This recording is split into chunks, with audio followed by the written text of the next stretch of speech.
Hello，大家好，歡迎收睇全職媽咪過年前堅持自律飲食第6日。小基數嘅體重真係好難減，每日都係0.1或者0.2嘅速度向下降，真係少啲耐性都唔得。不過我哋一定要堅持啊！而家將體重減多啲落嚟，咁過年嘅時候就多啲 quota 去食啦。而家將琴日買嘅豬肝滷咗先，咁調味料呢，我就放2羹鹽啦，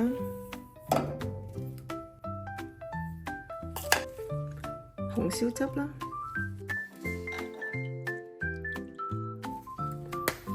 紅燒汁呢，你放多啲都唔緊要嘅喎，佢就係攞個顏色啫。薑啦，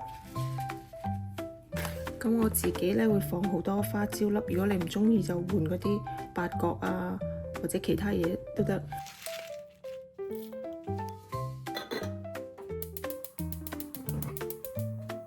水滾之後呢，將個火調到最細，開細火煮10分鐘之後，將佢閂熄佢，之後由佢響個煲入邊繼續浸2到3個小時。呢個豬肝已經浸咗2個鐘有多啦，咁而家呢，我就將佢撈起身切片。我自己比較中意切厚啲，你都可以按照你嘅喜好切薄啲。你睇下呢個豬肝，佢嗰啲窿呢係冇窿㗎，係好滑㗎，所以咁樣呢食起身就唔會好乾。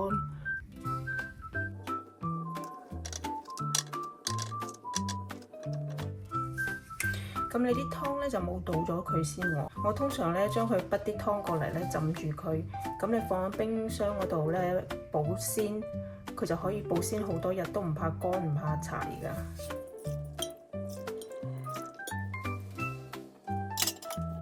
咁啲湯呢盡量可以浸住啲豬肝，咁呢就唔怕乾㗎啦。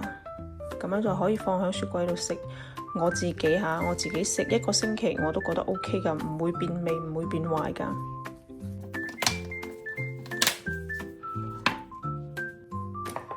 食嘅時候只要用一對乾淨嘅筷子將啲豬肝夾出嚟，咁樣保存嘅時間就會長少少。今日中午有奇異果啦、芝士啦、豬肝啦，同埋雞胸。睇下呢個豬肝，好嫩，一啲都唔乾唔柴，又冇腥味，因為我落咗花椒。好味。我今日早上呢食得好少，早餐嗰餐，我故意將中午呢餐係食多啲，因為呢今晚要去慶祝我奶奶嘅生日，所以呢我今日中午呢就食飽啲，咁夜晚呢就到你見到好多嘢食嘅時候，就唔會好瘋狂咁去食，就可以盡量控制下自己嘅飲食咁樣咯。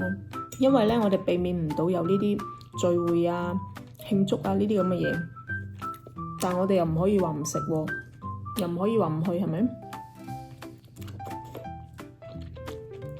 奇異果。Hello，今日係我嫲嫲嘅生日。我哋而家出發去餐館嗰度，去同慶祝嫲嫲嘅生日。Yeah！Let's go！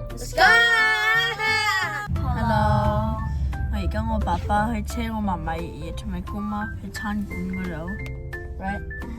同埋而家我媽咪車我哋去 ，yeah！啱先我哋準備出去，啱先我聽咗個 rat 講。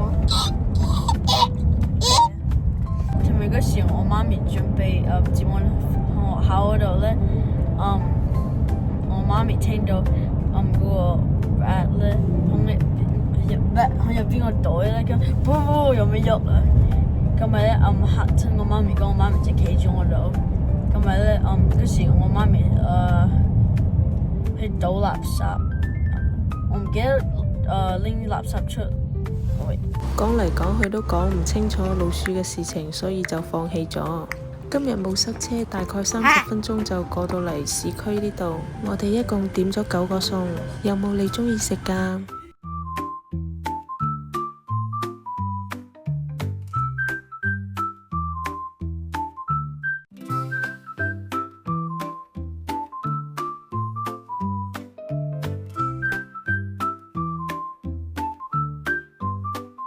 今晚我食咗好多嘢，飽到我瞓覺之前都唔記得咗稱體重。